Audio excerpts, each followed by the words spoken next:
Hello বন্ধুরা, চলে এসেছি আজকে দুপুরে খাবার নিয়ে। তো চলো আজকে কি রান্না করেছি দেখিনি।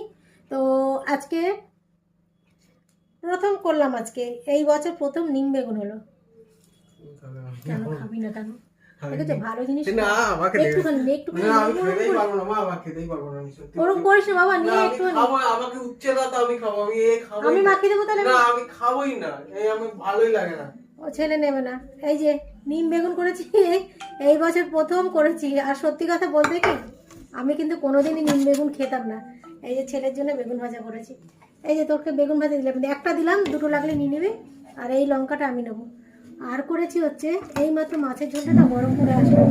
তো তোমাদের দাদা দোকানে গেছে খাওয়া দাওয়া করে আছে, তো ওই জন্য সকাল সকাল রান্না হয়েছে। তো সকাল সকাল সমস্ত কিছু আমারও হয়ে গেছে। তো সকাল সকাল রান্না হয়েছে বলতে অনেক তাড়াতাড়ি দোকানে চলে গেছে।